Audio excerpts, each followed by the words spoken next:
Chapter 1: A Beautiful Life. What do you think of when you hear the word beauty? Do you automatically think of that famous actress with the seemingly never-aging body and flawless skin? The woman on your exercise app who exhibits Hulk-like strength and fortitude? Maybe it's the makeup stash in your bathroom drawer that promises to erase wrinkles and create a beautiful face. Or maybe you're thinking of some majestic mountains you hike through on vacation. I guess all of us want to live what we might call a beautiful life. You know, the kind of life you see on social media or in magazines.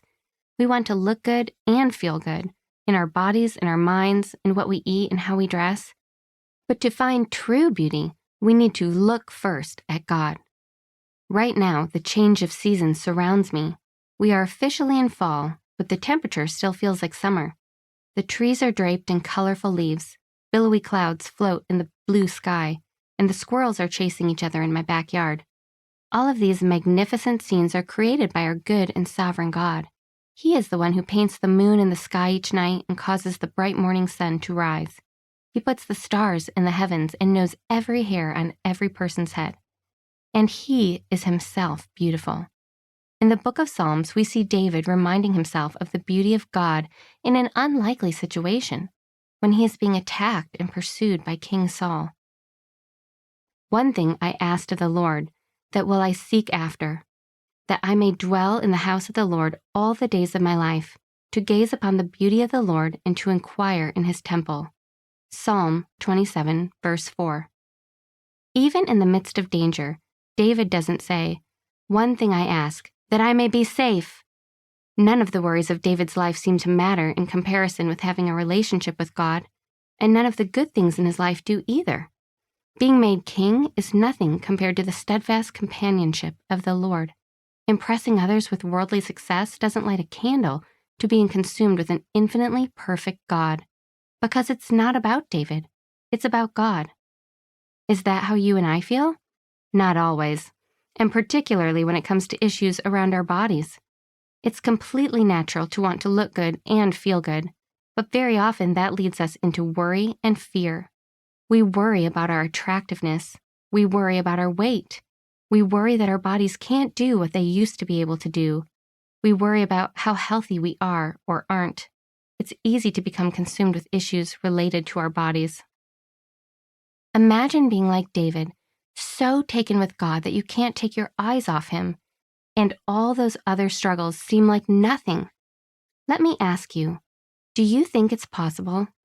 Can you be free from body image issues, or counting calories, or fearing that you won't be able to fit into the dress in time for the wedding? Can you be free from the fear of aging, of adding a few pounds around your middle, or of going without your favorite food or drink? The aim of this book is to lead you down a path of freedom. We can learn to put off those things that enslave us and put on the Lord Jesus, so that we too start to merely glance at our worries, but gaze and gaze at the Lord. Not only can we grow in a sense of bodily freedom, but in the process, we can learn to love God more. Are you ready for that? An early battle. For some of us, a fixation with our bodies starts early in life. My friend Jill shared her story with me. My first memory of being concerned about my body image was from when I was just 5 or 6 years old.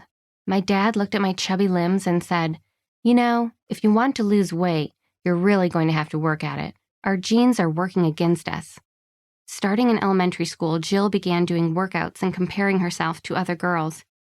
By 8th grade, she was reading food labels and counting calories, scrupulously watching her diet, and enjoying the attention she was getting for her looks. It seemed that the harder she worked at it, the more praise she got. The attention and compliments fueled her desire to lose weight. Jill's battle with perfectionism led her to plastic surgery in her early 20s and a full-blown eating disorder a few years later.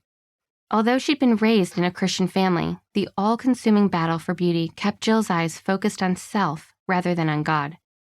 "Beauty is power," she told me. It was exhilarating to know I was turning heads each time I walked into the gym. Dating a well-known bodybuilder and entering the world of competitions only added fuel to the fire.